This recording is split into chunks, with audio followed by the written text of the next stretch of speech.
एक आदमी जो वैम्पायर होने के बावजूद खून पीकर खुद को मजबूत नहीं बनाता, बल्कि दिन भर जंगल में छिपकर शिकार करता है और वो शिकार इंसानों को दे देता है ताकि उनमें घुल मिल सके। इसकी वजह ये है कि पिछले जन्म में जब उसकी असली पहचान खुल गई थी तो पवित्र योद्धाओं ने उसका पीछा किया था। लगातार छिपते छिपाते उसे ताजा खून नहीं मिल पाया, जिससे वो अपनी असली ताकत नहीं दिखा पाया और आखिरकार उन योद्धाओं की तलवारों के नीचे मारा गया। जब दोबारा आंख खुली तो मैंने खुद को एक पहाड़ी गुफा में पाया और पवित्र योद्धाओं द्वारा काटे गए हाथ पैर भी दोबारा जुड़ चुके थे। चारों तरफ देखा तो याद आया कि यही वो जगह है जहां मैं मारे जाने से पहले रहा करता था। जब मुझे पूरा यकीन हो गया कि मैं सच में दोबारा जन्म ले चुका हूं, तो सबसे पहले मैं जंगल की तरफ भागा। इस बार मैं पिछले जन्म की तरह बेवजह नहीं छिपूंगा। हम वैम्पायर खून पीकर ताकत हासिल कर सकते हैं और जितनी मजबूत होगी उस खून के मालिक की ताकत, उतनी ही ज्यादा ताकत हमें मिलेगी। ये सोचकर मैं बिना रुके जंगल के बीचों बीच स्थित एक दलदल की तरफ भागा। जैसे ही मैं वहां रुका, पानी के अंदर से एक बहुत बड़ा मुंह निकला। ये बड़ा राक्षस जंगल का राजा था और यहीं मैं आया था। अपने इस कमजोर शरीर से उसके हमलों से बचना भी मुश्किल था, लेकिन अगर उस पर जरा सा भी घाव कर दूं तो उसके खून की एक बूंद से ही मैं तेजी से मजबूत बन सकता था। ये सोचकर मैंने अपना छोटा चाकू कसकर पकड़ा और उछलकर उसके सिर पर चढ़ गया। उस पर चढ़कर मैं इधर उधर देखने लगा कि कहां वार करूं, लेकिन मुझे ये उम्मीद नहीं थी कि छन की आवाज के साथ मेरा चाकू टूट जाएगा। अगले ही पल उस राक्षस ने हल्के से अपनी दुम हिलाई। उसके जोरदार झटके से मैं दसियों मीटर दूर जा गिरा और मुश्किल से रुक पाया। उसी झटके से मेरे शरीर को बुरी तरह चोट लग गई। मुझे सांस लेने का मौका दिए बिना ही वो राक्षस दोबारा मुझे निगलने के लिए मुंह खोलकर झपटा। बच निकलने का कोई रास्ता न देख मैं उसके मुंह में फंस गया और वो मुझे इधर उधर हिलाने लगा।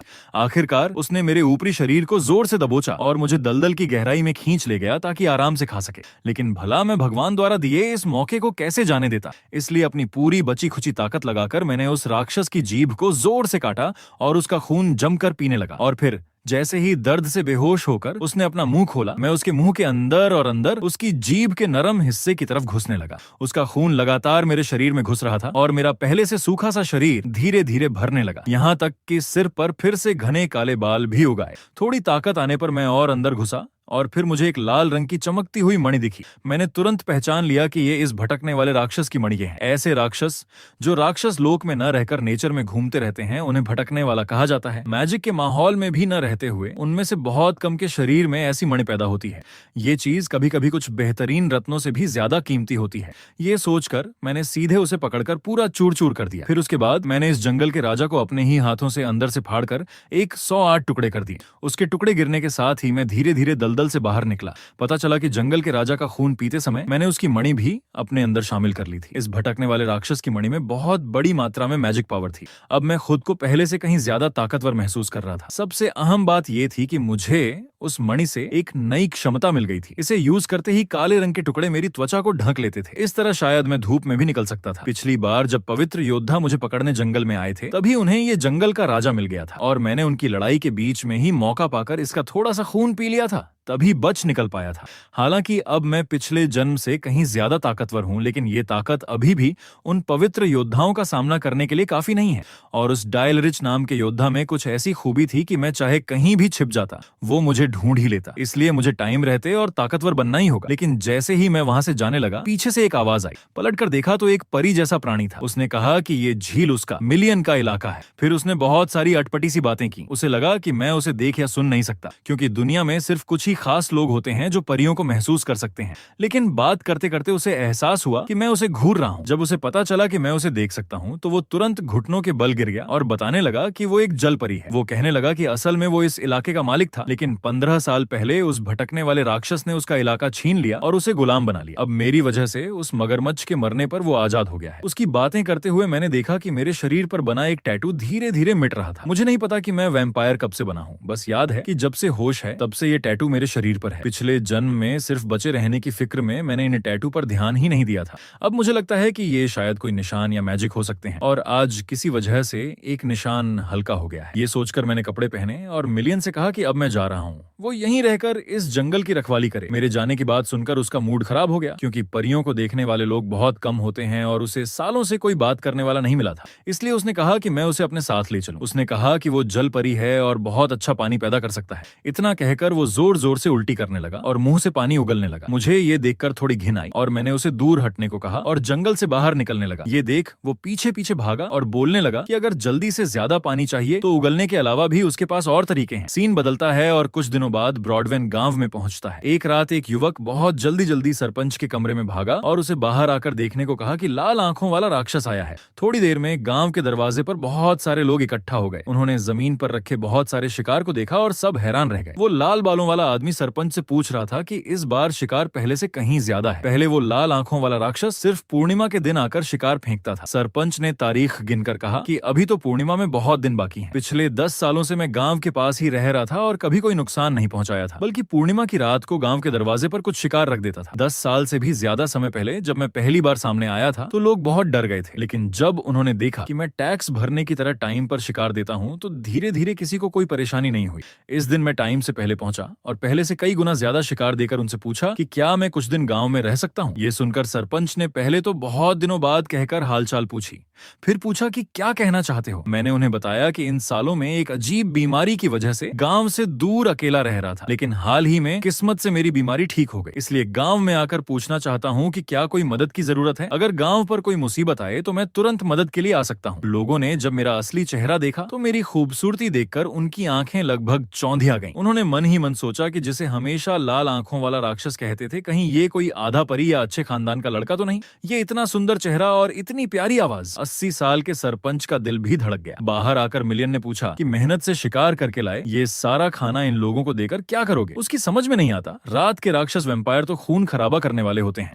मैंने उसे बताया कि इंसानों की सोसाइटी में आपस में जुड़ना बहुत जरूरी है, उन पर एहसान करना भी। ये सुनकर मिलियन को और भी समझ नहीं आया। वो बोला, अब तो तुम उन्हें खाना भी नहीं चाहते बल्कि उनसे दोस्ती करना चाहते हो, और तुमने पहले भी कहा था कि कुछ दिनों में यहाँ से चले जाओगे। उसे बीच में ही रोकते हुए मैंने कहा कि एक जमाने में मुझे भी लगता था कि जिनसे मतलब ना हो उनके बारे में नहीं सोचना चाहिए, लेकिन अब जो होने वाला है उसे देखकर चुप नहीं रहा जा सकता। कुछ ही दिनों में यहाँ कुछ भाड़े के सैनिक आएंगे और तब इस गांव के सभी लोग मारे जाएंगे। असल में वो सैनिक ब्रॉडवेन गांव के एक लड़के को लेने आएंगे। उनका मकसद उस लड़के को यहाँ के जमींदार ड्यूक जैसे किले में ले जाना होगा, और इस पूरे काम के दौरान राज्य छुपाने के लिए वो सबको मार डालने की प्लानिंग करेंगे। ये सुनकर मिलियन को समझ नहीं आया कि मैं भविष्य में होने वाली बात कैसे जानता हूँ, लेकिन उसे लगा कि मैं झूठ नहीं बोल रहा। इन कुछ दिनों के साथ में वो मेरे मन की बात कभी समझ नहीं पाया। मैंने उसकी उलझन देखकर कहा कि सच झूठ तो जल्द ही पता चल जाएगा, लेकिन उससे पहले गांव वालों का भरोसा तो जीतना ही होगा ताकि उन्हें पता चले कि मैं उनके साथ हूँ। थोड़ी देर चलने के बाद मैं अचानक रुक गया, जिससे पीछे पीछे आ रहे मिलियन का ध्यान नहीं रहा और वो मुझसे जा टकराया। उठकर वो मेरे सिर पर हाथ मारते हुए पूछने लगा कि क्या कर रहे हो। बीच में ही उसकी आवाज रुक गई, क्योंकि उसने देखा कि सामने से सचमुच कुछ भाड़े के सैनिक आ रहे थे।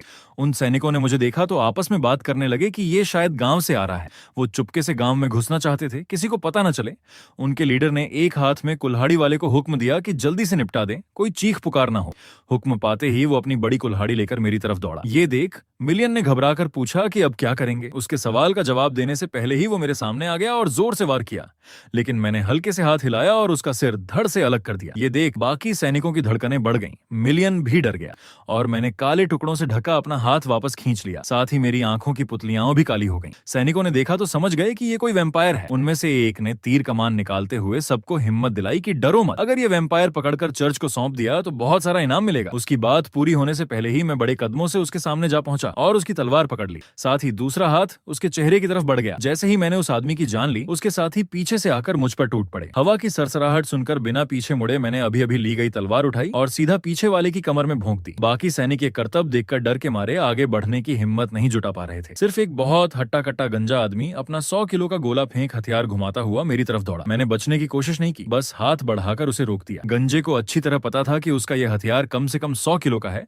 और उसने पूरी ताकत से घुमाया था तो कम से कम 200 किलो का दबाव बन रहा होगा। लेकिन उसके आश्चर्य की सीमा न रही जब उसने देखा कि मैं, जो उसे बोनी सा लग रहा था, ने ये सैकड़ों किलो का वार सहजता से रोक लिया। उसके हैरान रह जाने का फायदा उठाकर मैंने उसकी भी जान ले ली। बाकी सैनिक मेरी इतनी ताकत देखकर अकेले अकेले हमला करने की बजाय चुपके चुपके मुझे घेरने लगे ताकि सब मिलकर हमला कर सकें। लेकिन मेरे लिए ये सब सिर्फ थोड़ी सी मेहनत बढ़ाने जैसा था। करीब 2.5 मिनट बाद जब गांव वालों ने जमीन पर पड़ी मरी हुई भाड़े के सैनिकों की लाशें देखी तो हैरान रह गए। सरपंच ने पूछा कि ये सब तुमने अकेले किया। मैंने कहा कि ये कैसे हो सकता है, मैं तो बस शिकार करके लौट रहा था तो ये सब देखा। लगता है ब्रॉडवेन गांव की तरफ जाते वक्त इन पर हमला हुआ था और हमलावर शायद ये थे। ये कहकर मैंने पीछे पड़े कुछ भूरे भेड़ियों के शवों की तरफ इशारा किया और बताया बताया कि जब मैं अपना जाल चेक करके लौट रहा था तो देखा कि ये भेड़िए लाशों को नोच रहे थे, इसलिए मौका पाकर मैंने उन्हें मार डाला। हालांकि ये कुछ लाशों को पहले ही नोच चुके थे। एक आदमी ने कहा कि सच में इन लाशों पर भेड़ियों के नाखूनों के निशान हैं। दूसरे ने कहा कि नाखूनों के निशानों के अलावा काटने के निशान भी हैं। सरपंच को थोड़ा शक हुआ कि इस किस्म के भूरे भेड़िए लड़ाकू तो होते हैं, लेकिन इतने सारे सैनिकों पर बेवजह हमला करना उनके बस की बात नहीं। लेकिन सबूत सामने थे तो उसे मानना ही पड़ा। फिर मैंने सरपंच से पूछा कि इन लाशों का क्या करना है। सरपंच ने कहा कि इन्हें जंगली जानवरों को नोचने के लिए नहीं छोड़ सकते, गांव में ही इन्हें दफनाना होगा। पीछे खड़े मिलियन को मुझ पर बड़ी शराफत आ रही थी कि मैं बिना पलक झपकाए इतने बड़े झूठ बोल रहा हूँ। वो अच्छी तरह जानता था कि उन भेड़ियों को भाड़े के सैनिकों के खून की गंध आई थी और उन्हें मैंने ही सबके साथ मारा था और फिर उन्हीं भेड़ियों के दांतों और पंजों से सैनिकों की लाशों पर निशान बनाए थे। उसे समझ नहीं आया कि मैं अपनी इमेज की इतनी परवाह क्यों कर रहा हूँ। अगर अभी यहाँ से चले जाते तो ये सब करने की जरूरत ही नहीं थी। जब वो लाशों को उठाने में लगे थे तब मैंने जेब से एक लिफाफा निकाला, उसे सरपंच को देते हुए कहा कि ये मुझे इन सैनिकों के पास से मिला। सरपंच ने देखा कि उस पर यहाँ के जमींदार ड्यूक की मुहर लगी है, लेकिन लिफाफा खोलकर जो खत पढ़ा उसे देखते ही उसकी आंखें फटी की फटी रह गईं। फिर उसने तुरंत पलटकर आसपास के लोगों से पूछा कि फिलिप गांव में है कि नहीं। गांव वालों के पूछने पर सरपंच ने बताया कि फिलिप शायद जमींदार ड्यूक की नाजायज औलाद है और इन सैनिकों को भेजने का मकसद उसे ले जाना था। सरपंच की घबराहट देखकर मुझे 2.5 मिनट पहले की वो बात याद आ गई जब मैंने उन्हें खदेड़ा था। तब उनके लीडर ने सोचा भी नहीं था कि मेरी इतनी ताकत होगी, लेकिन उसे पता था कि काम पूरा किए बिना वापस जाना भी मौत के समान है। मजबूर होकर उसने फिर से हमले का हुक्म दे दिया। उन सैनिकों को भी इसकी कीमत पता थी, इसलिए मजबूरन उन्हें फिर से मेरे सामने आना पड़ा। जब मैं उनमें से ज्यादातर को खत्म कर चुका था तभी उनका लीडर पीछे से आकर मुझ पर टूट पड़ा, लेकिन मेरे पास तक पहुंचने से पहले ही मैंने उसके पेट में ऐसी लात मारी कि वो दूर एक पेड़ से जा टकराया। जमीन पर पड़ा पड़ा उसने हांफते हुए पूछा कि क्या मैं यहीं उनका इंतजार कर रहा था और हमला क्यों किया। मैं उसके पास गया और पूछा कि आखिर उस गांव में जाने का क्या मकसद था। उसे पता भी है कि वो गांव मेरा है। ये सुनते ही वो तुरंत माफी मांगने लगा कि उसे नहीं पता था कि ये गांव वेम्पायर साहब के अंडर है। फिर बताया कि उन्हें पता चला था कि उस गांव में जमींदार की नाजायज संतान छिपी है और उनका मकसद उसे पकड़ कर ले जाना था। उसकी बात सुनकर मैंने कहा कि तुमने तो झूठा बहाना बहुत अच्छा बनाया है, लेकिन सिर्फ एक नाजायज बच्चे के लिए इतने सारे आदमियों की जरूरत नहीं होती। असल में तो पूरे गांव का सफाया करना चाहते थे ना। अपनी असल नियत पकड़े जाने पर वो घबराकर बोला कि बिल्कुल नहीं, सबको नहीं, और बताया कि वो असल में ड्यूक फैमिली के नहीं बल्कि फैमिली की असली संतानों स्टामिरा और बेल्ट ने उन्हें काम पर रखा था। इतने सारे आदमी इसलिए लाए थे कि उस नाजायज बच्चे को पकड़ते समय कोई अड़चन ना आए। बेल्ट का नाम सुनते ही मेरे दिमाग में एक नाम कौंध गया। लगता है इस बार की साजिश के पीछे वही है। उस आदमी ने पिछले जन्म में वेम्पायर पीछा करने वाली टुकड़ी के लीडर से मिलकर मुझे लगातार परेशान किया था, लेकिन बेल्ट जैसा योद्धा सीधे गांव वालों के कत्ल का हुक्म नहीं दे सकता। जरूर इन भाड़े के सैनिकों ने अपने लालच में ऐसा किया होगा, लेकिन इसी उनकी हरकत ने पवित्र योद्धाओं का ध्यान खींच लिया था। उन्होंने बड़े पैमाने पर तलाश शुरू कर दी थी और उसी में मैं पकड़ा गया था और मारा गया था। ये सब याद करके जब मैं मुड़ा तो उसे याद दिलाया कि वापस जाते समय जंगल के जानवरों से सावधान रहे। उसने सोचा शायद मैं उसे जाने दे रहा हूँ, बार बार थैंक यू कह रहा था, लेकिन अगले ही पल मैंने फेंका हुआ छुरा उसके सीने में जा लगा। जब से मेरे वैम्पायर होने का राज खुला था उसे जीवित छोड़ना पॉसिबल नहीं था। अब वक्त फिर से प्रेजेंट में आ जाता है। गांव वाले याद करने लगे कि फिलिप और उसकी माँ 8 साल पहले गांव आए थे, लेकिन पिछले साल उसकी माँ मर गई। अब उसे पहुंचाने वाले सैनिक भी मारे गए। ये देख सरपंच समझ नहीं पा रहा था कि अब क्या किया जाए। तब मैंने आगे बढ़कर कहा कि क्यों ना फिलिप को मैं खुद जमींदार के किले तक पहुंचा दूं। और इतना ही नहीं, मैं तो सालों से जंगल में रहता हूं, इसलिए जानवरों से बचकर ले जाने का रास्ता मुझे अच्छी तरह पता है। सरपंच ने पूछा, क्या सच में इतनी मुश्किल काम के लिए तैयार हो? मैंने कहा कि इसमें मुश्किल क्या है, मैं एक योद्धा हूँ, इसलिए मुसीबत को देखकर मुंह मोड़ना ठीक नहीं। पास खड़े मिलियन ने जब मुझे खुद को योद्धा बताते सुना तो मन ही मन मेरी बेहूदगी की तारीफ करने लगा। गांव वालों को जब पता चला कि मैं योद्धा हूं तो उनके होश उड़ गए। असर देखकर मैंने मौका नहीं गंवाया और कहा कि पहले अपना इंट्रोडक्शन देना भूल गया। मेरा नाम यूजीन है और मैं यूजीन फैमिली से हूँ। मिलियन ने चिल्लाकर कहा कि ऐसी बात कौन सुनेगा। गाँव वालों ने मेरी ये बात सुनी तो उन्हें यकीन नहीं हुआ। उन्होंने सोचा भी नहीं था कि गाँव के आसपास रहने वाला ये राक्षस कोई कुलीन इंसान होगा। मिलियन हैरान था कि मैं कितना बड़ा झूठ बोल रहा हूँ। एक वैम्पायर होकर योद्धा होने का दावा कर रहा हूँ। मैंने सोचा कि देखने से लग रहा है कि इन लोगों ने कभी किसी कुलीन को देखा नहीं है, इसलिए अगर मैं कुलीन होने का नाटक करूंगा तो कोई पकड़ नहीं पाएगा। सब लोग हैरानी से उभरे तो दौड़कर मेरे पास आए और हालचाल पूछने लगे कि क्या इन 10 सालों में जंगल में रहने का मतलब योद्धा की ट्रेनिंग के दौरान लगी चोटों को भरना था। मुझे बस इतना कहना था कि किन्हीं वजहों से मैंने दुनिया से नाता तोड़ लिया था। फिर सरपंच ने कहा कि गाँव बहुत गरीब है, मैं तुम्हें कोई एक्स्ट्रा इनाम नहीं दे पाऊंगा। मैंने कहा कि कोई बात नहीं, मुझे भी थोड़ा घूमना फिरना अच्छा लगता है, और पूछा कि क्या आज रात गांव में रुक सकता हूँ। सरपंच ने मेरी इतनी सी बात सुनते ही हाँ कर दी। एक रात बीतने के बाद दूसरे दिन सुबह हुई। खिड़की से झांकती धूप देखकर मैंने पहले अपने हाथ पर काले टुकड़े जमा किए, फिर उंगली धूप में रखकर देखा तो मेरा अंदाजा सही निकला। जहाँ काले टुकड़े ढंके होते हैं वहाँ धूप नहीं लगती। इसका मतलब आगे के सफर में मुश्किल नहीं होगी। तभी मिलियन बाहर आया और बोला कि मैं बड़ा बेवकूफ वैम्पायर हूँ। कल ऐसा झूठ क्यों बोला? पढ़ना लिखना भी नहीं आता और योद्धा होने का दावा कर रहा हूँ। मैंने कहा कि किसी दिन तो पकड़ा ही जाना था, अब चले ही जाना है तो फर्क नहीं पड़ता। मिलियन को ये सब देख हैरानी हो रही थी। उसने पूछा कि इतने साल जंगल में चुपचाप रह रहे थे, फिर अचानक ये शहर गांव और बिना वजह काम करने का चस्का कैसे लगा? उसकी बात पूरी होने से पहले ही बाहर किसी ने आवाज दी, यूजीन योद्धा। मैं उठकर बाहर गया और जाते जाते मिलियन से कहा कि किसी इंसान का अधिकार उसकी बोली से कहीं ज्यादा असरदार होता है। अभी मेरा ये योद्धा वाला रुतबा बहुत सारी बातों को बनाने से बचा लेगा, लेकिन ये नाटक सिर्फ इस छोटे से गांव में ही चलेगा। बड़े शहरों में टिकना है तो इस झूठ को सच बनाना ही होगा। सब तैयार होने के बाद सरपंच ने मुझे अपने हाथों से एक परिचय पत्र लिखकर दिया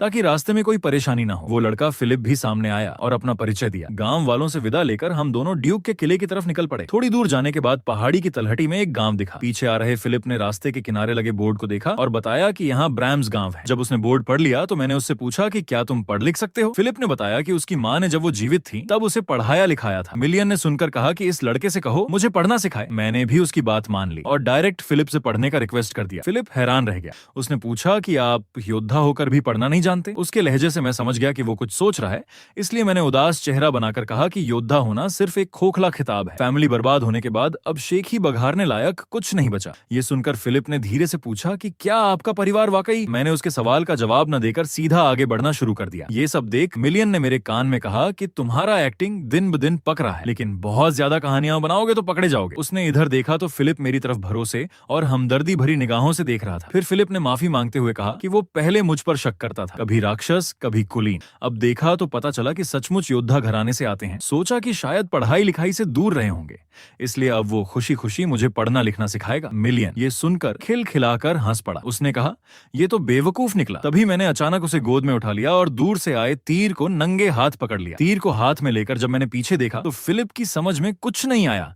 वो डर के मारे कांप रहा था, लेकिन पीछे मुड़कर देखा तो पता चला कि ये तीर सामने खड़े कुछ लोगों ने छोड़ा था। उनमें से एक आदमी जिसने तीर चलाया था आगे आया और मजाक उड़ाते हुए बोला कि तीरंदाजी इतनी खराब है कि एक को भी निशाना नहीं लगा। जमीन पर बैठा फिलिप सोच रहा था कि कहीं ये डाकू तो नहीं। उन लोगों ने हम दोनों को देखकर सोचा कि आसान शिकार है। बोले जो सामान हो नीचे रख दो। मैंने उनकी बात मानकर पीठ पर लदा बस्ता नीचे उतार दिया। फिर जैसे ही उनमें से एक आदमी बस्ता उठाने आगे बढ़ा, मैंने तलवार के एक वार में उसका सिर धड़ से अलग कर दिया। सब कुछ इतनी तेजी से हुआ कि वहां खड़े किसी को भी मेरे हाथ की हरकत दिखी नहीं। फिलिप को जब जमीन पर लुढ़कता हुआ वो सिर दिखा तो समझ में आया कि क्या हुआ है। बाकी डाकू अपने साथी को मरा देख हैरान रह गए। मैं बस वहीं खड़ा रहा और बोला अगर सामान चाहिए तो आकर ले लो। एक और डाकू ने देखा कि मामला गड़बड़ है तो उसने अपना डंडा उठाकर मुझ पर अटैक कर दिया। पार्ट 2। लेकिन उसकी भी वही हालत हुई। अगले ही पल मैं तलवार लेकर उनके बीच में जा घुसा और एक के बाद एक सबके अलग अलग अंग काट दिए। आखिर में एक आदमी बचा था जो ये सब देखकर डर के मारे भागने लगा। मैंने अपनी तलवार की धार पकड़कर पूरी ताकत से फेंका। वो जाकर उसकी पीठ में लगा। सबको खत्म करने के बाद मैंने आगे बढ़कर अपनी तलवार निकाली और बोला आखिर क्यों इंसान हमेशा कमजोरों को सताते हैं, लूटते हैं, मारते हैं? फिर फिलिप से पूछा जब मैं पढ़ना लिखना सीख जाऊंगा तब क्या ये समझ पाऊंगा? यहाँ से निपटने के बाद हम ब्रैम्स गांव में घुसे।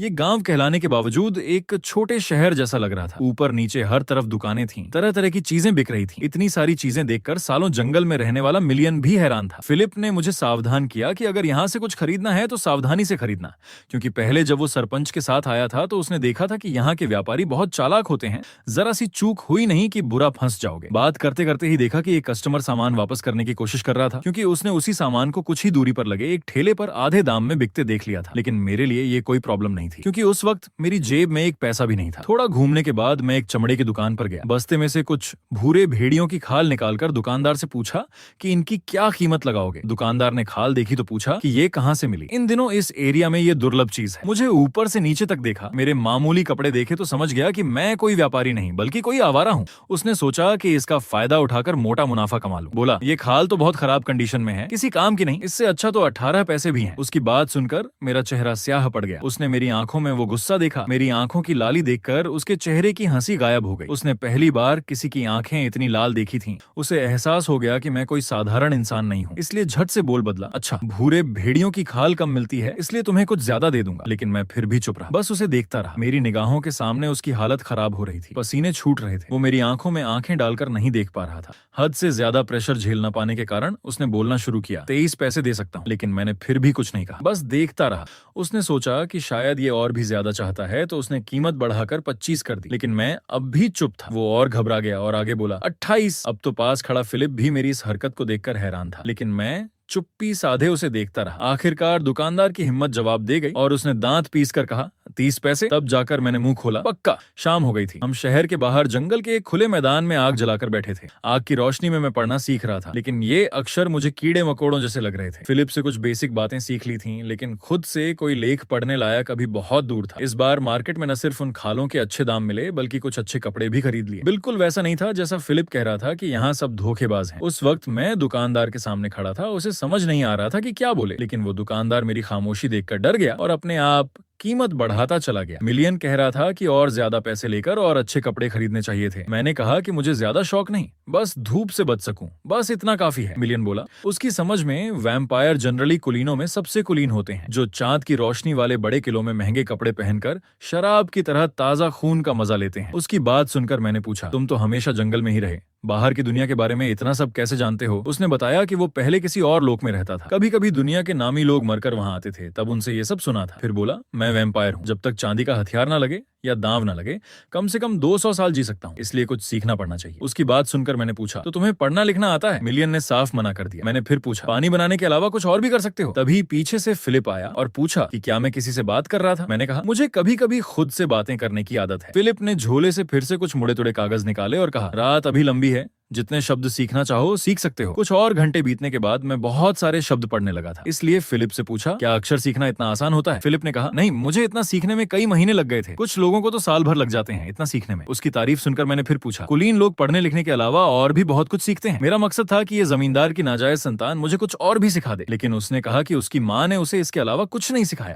फिर उसने डरते डरते पूछा कि क्या ड्यूक उसका स्वागत करेंगे। तभी दूर से घोड़ों की टापों की आवाज आई। थोड़ी देर में कुछ लोग आए और हमसे बात करने लगे। उनके सरदार ने कहा, उन्हें रात हो गई, अभी तक डेरा डालने की जगह नहीं मिली, क्या हमारे पास कुछ देर रुक सकते हैं? असल में उनके आने से पहले ही मैंने उनके घोड़ों की आवाज सुन ली थी। पास आने पर देखा कि इनके पास अच्छे हथियार और कवच हैं। लगता है ये उन आवारा सैनिकों की तरह नहीं है, असली सैनिक लगते हैं। मेरी चुप्पी देखकर उस आदमी ने फिर पूछा, कहाँ जाना है? मुझे पता था कि इन असली सैनिकों के सामने छोटे मोटे झूठ बोलना खतरनाक हो सकता है, इसलिए सच बता दिया कि हम ड्यूक के किले जा रहे हैं। ये सुनकर वो बोला कि वो भी ड्यूक के किले ही जा रहे हैं, क्या हम साथ चल सकते हैं? बदले में खाने का इंतजाम कर देंगे। तभी एक गोरे बालों वाला नौजवान आगे बढ़ा और कहा, पाटेक सरदार, इनसे इतनी विनती करने की क्या जरूरत है? और फिर मुझसे बदतमीजी से बोला, बस साथ चलना है, कोई बड़ी बात नहीं। उसके बदतमीज लहजे से मेरा चेहरा उतर गया। पास खड़े पाटेक ने मुस्कुराते हुए उस गोरे बालों वाले को पीछे धकेला और बोला, ये लाबान अभी अभी हमारे ग्रुप में शामिल हुआ है, अभी तौर तरीके नहीं सीखा, माफ करना। फिर हम दोनों तरफ से अपना अपना परिचय दिया। जब लाबान ने सुना कि मैं योद्धा हूँ, तो उछल पड़ा और मजाक उड़ाने लगा। बोला, तुम में योद्धा जैसी कौन सी शक्ल है? न कवच है न घोड़ा, और खुद को योद्धा कहते हो। इतना ही नहीं, सामने आकर मेरी छाती पर उंगली रखते हुए बोला, मैंने तो कभी यूजीन फैमिली का नाम भी नहीं सुना, जरूर नकली हो। उसकी बातों के दौरान ही मैं अंदर ही अंदर उनकी ताकत का अंदाजा लगा रहा था। मैं फिलिप से योद्धा होने की बात कह चुका था, अब इसे झूठा साबित नहीं होने दे सकता। ये सैनिक हमारे पास किसी वजह से आए हैं, ये जरूर है। मेरा योद्धा होना उनके लिए मायने नहीं रखता, लेकिन इतनी जिद करना अलग बात है। सामने देखा तो उनकी संख्या ज्यादा नहीं थी। अगर मैं अटैक करूं तो एक साथ सबको खत्म कर सकता हूं। ये सोचकर मैंने अपनी कमर से थोड़ा सा तलवार निकाली। बस अटैक होते होते रह गया था कि पाटेक ने समय रहते लाबान को पकड़ लिया। अगले ही पल उसने जोरदार तमाचा मारा। लाबान की आंखों के सामने अंधेरा छा गया और वो पीछे एक पेड़ से जा टकराया। फिर पाटेक अपने साथियों के हैरानी भरी निगाहों के बीच झुककर मुझसे माफी मांगने लगा। इतना करने पर मैंने भी पीछा नहीं छोड़ा और उनसे कहा कि डेरा डालने के लिए कोई उचित जगह ढूंढ लें। साथ ही मुझे एहसास हो गया कि आगे भी ऐसी सिचुएशन आ सकती है। मुझे जल्द से जल्द एक असली योद्धा बनना होगा। आधी रात के बाद मैं और फिलिप आग के पास पढ़ाई कर रहे थे। दूसरी तरफ लाबान कई घंटे सोया रहा। जब उठा तो चौंक कर उछल पड़ा और पूछा, मुझे क्या हो गया था? पाटेक ने उसे जगा तक नहीं था, जागते ही उसे गालियां देना शुरू कर दी। कितना बेवकूफ है, एक योद्धा से बदतमीजी करता है। मेरी वजह से तेरी जान बची है, आज पूरा दल तेरी वजह से मरते मरते बचा। बोलते बोलते गुस्सा और बढ़ गया और उसने लाबान के सिर पर घूंसा मार दिया। लाबान ने सिर पकड़ते हुए कहा, उस आदमी के कपड़े भी ऐसे वैसे, कमर पर लटकी तलवार भी पुरानी सी, डरने की की क्या बात है? पाठक बोला, तेरी समझ में कुछ नहीं आता। उस योद्धा ने जो लंबा चोगा पहना है वो कितने पैसे का है पता है? असली चमड़े से बना है, उस पर किनारी भी लगी है। ऐसा चोगा कम से कम 10 पैसे से कम में नहीं मिलेगा। और देख, वो बैठा बैठा लगातार कागज पढ़ रहा है, मतलब वो कोई साधारण आदमी नहीं है। और जब उसने तलवार निकालने की कोशिश की, अगर वो निकाल लेता तो शायद हम सब मर जाते। अच्छी किस्मत से मैं और तू ही बच सकते थे। लाभान ने हैरान होकर पूछा, सरदार आपको ये सब कैसे पता चला? पाठक ने आंखें सिकोड़ते हुए कहा, जब तू बदतमीजी से बोल रहा था उस वक्त उस योद्धा ने अपना दायां हाथ अपने चोगे के अंदर डाला और बायां पैर थोड़ा पीछे खींच लिया। ये एक छोटी सी हरकत थी, लेकिन इससे पता चल गया कि वो अपना बैलेंस बना रहा था और तलवार के वार करने की तैयारी कर रहा था। अगर मैंने उससे पहले तुझे नहीं रोका होता तो तेरा सिर इन कंधों पर नहीं होता। लाबान बोला, अगर वो योद्धा तलवार ही निकाल लेता तो आप उसे रोक नहीं सकते थे। पाठक बोला, योद्धा कितने खतरनाक होते हैं तू सोच भी नहीं सकता। ये लोग जन्म से ही लकड़ी की तलवार लेकर प्रैक्टिस शुरू कर देते हैं और जीवन भर सिर्फ मारने की कला सीखते हैं। फिर वो तरह तरह की खतरनाक जगहों पर जाकर प्रैक्टिस करते हैं, मौत से भी नहीं डरते। उसके बाद युद्ध के मैदान में जाते हैं और ढेरों कारनामे करते हैं। जिनके हाथों में खून की कमी ना हो वे कुलीनों की नजरों में आते हैं और आखिर में असली योद्धा बनते हैं। और अगर कोई योद्धा होने का झूठा दावा करता है तो ये बहुत बड़ा क्राइम है। और अगर कोई ऐसा करता है तो समझ लो कि वो साधारण आदमी नहीं है। या तो उसे अपनी तलवारबाजी पर बहुत भरोसा है, नहीं तो वो योद्धा बनने की हिम्मत ही नहीं करेगा। जो लोग जिंदगी भर तलवार चलाते हैं उनमें से कितने असली योद्धा बन पाते हैं? वो आदमी अभी करीब 20-25 साल का होगा। इस उम्र में खुद को योद्धा बताने का मतलब है कि उसके अंदर काफी दम होगा। ये सब सुनकर लाबान के पसीने छूट गए। उसने पूछा, तो आपके मुताबिक वो योद्धा आपसे भी ज्यादा ताकतवर है? पाठक बोला, शायद हाँ। और उसने कहा था कि वो भी ड्यूक के किले जा रहा है। शायद वहाँ हाल ही में खुले उस दरवाजे के बारे में सुनकर उसमें हाथ आजमाने जा रहा है। यहाँ मैं वैम्पायर हूँ, इसलिए मेरे कान बहुत तेज हैं। उनकी सारी बातचीत मैं सुन रहा था। तब मुझे पता चला कि योद्धा होने का दर्जा कितना बड़ा होता। लगता है उस लाबान के अलावा बाकी सब असली किराए के सिपाही हैं। डेविन खानदान के पास ऐसे सिपाही होते हुए उन्होंने उस गांव के लिए उस बेकार आदमी को क्यों किराए पर लिया? या फिर वो अपने सैनिक ही क्यों नहीं भेज सकते थे? ये बात मुझे अजीब लगी। मैं उठा और टीम लीडर की तरफ बढ़ने लगा। लाबान ये देखकर डर गया और झट से उठकर पटेक से पूछने लगा कि अब क्या होगा, कहीं वो उससे तो नहीं उलझने आ रहा। लेकिन जब मैं उनके सामने पहुंचा तो मैंने उसकी उस हरकत का जिक्र नहीं किया, बल्कि उनसे पूछा कि अगर वो भी डेविन किले की तरफ ही जा रहे हैं तो साथ में क्यों ना चलें। जब मैंने अपना मास्क उतारा और उन्होंने मेरा वो खूबसूरत चेहरा देखा तो सबकी आंखें चौंधिया गईं। लाबान ने हाँ कर दी, लेकिन मन ही मन सोचा, बाप रे, ये लड़का कितना खूबसूरत है। अगले दिन सीन मार्टेला नाम के एक दोहरे अधिकार वाले शहर में पहुंचता है। इस दौरान मैंने उन सिपाहियों का भरोसा जीत लिया ताकि रास्ते में मैं उनसे काम की जानकारियां जुटा सकूं। तभी मेरे बगल में एक चमक दिखी और उसमें से मिरियन निकला। उसने बताया कि वो मेरे कहे अनुसार उन सिपाहियों की बातचीत सुनकर आया है। मैंने पूछा कि कोई काम की खबर मिली। तब मिरियन से पता चला कि डेविन स्वामी की तबीयत बहुत खराब है, कभी भी प्राण निकल सकते हैं। और ये भी कि डेविन एरिया में एक नया गुप्त नगर डंगियन मिला है।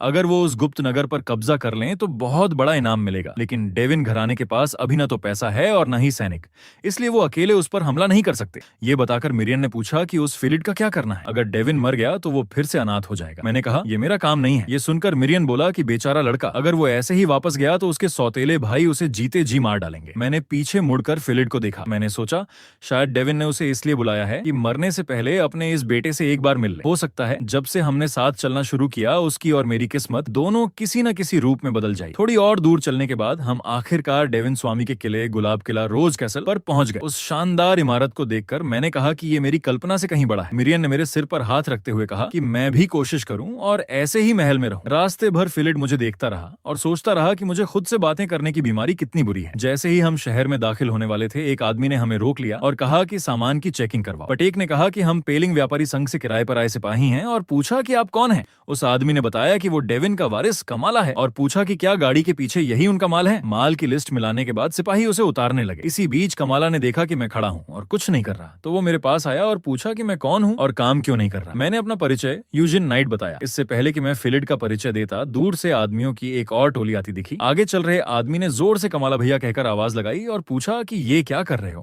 उस आदमी को देखते ही कमाला के चेहरे पर गुस्सा छा गया और मैं उस आवाज को सुनते ही चौंक गया। वो आवाज मैं कभी नहीं भूल सकता। वो आदमी पास आता हुआ बोला कि बाहरी लोगों की जांच करना सुरक्षा बल का काम है। भैया तुम इसे हमेशा कैसे भूल जाते हो? ये आवाज मैं अच्छी तरह पहचानता हूँ, मैं इसे जीवन भर नहीं भूल सकता। समारोह के दौरान मुझे सबसे पहले पहचानने वाला यही पिशाच शिकारी दल का मुखिया था। बाद में इसी ने मुझ पर झूठे आरोप लगाकर मुझे प्रताड़ित करते हुए मार डाला था। ये आदमी डेविन खानदान का दूसरा बेटा और सीधे अधीनस्थ नाइट था, बेल्ट। उसकी बात का जवाब देते हुए कमाला ने कहा कि मैं जो भी करूं उसकी रिपोर्ट तुझे देने की कोई जरूरत नहीं है, जैसे तू ही वारिस हो ऐसा लगता है। बेल्ट ने कहा कि उसका ऐसा मतलब नहीं था। जब दोनों आमने सामने थे मैं आगे बढ़ा और एक लिफाफा देते कहते हुए बोला कि ये ब्रॉडविन गांव के मुखिया की चिट्ठी है। ब्रॉडविन का नाम सुनते ही बेल्ट ने झट से चिट्ठी लेने के लिए हाथ बढ़ाया, लेकिन जैसे ही उसका हाथ पास आया मैंने अपना हाथ खींच लिया और वो चिट्ठी अपने पीछे खड़े कमाला को थमा दी। इस हरकत ने बेल्ट को हैरान कर दिया और उसने एक अजीब नजर से मुझे देखा। फिर जैसे ही कमाला ने चिट्ठी पढ़ी वो चौंक कर बोला, ये कैसे हो सकता है? उसमें लिखा था कि किराए के सिपाहियों पर भेड़ियों ने हमला करके सबको खत्म कर दिया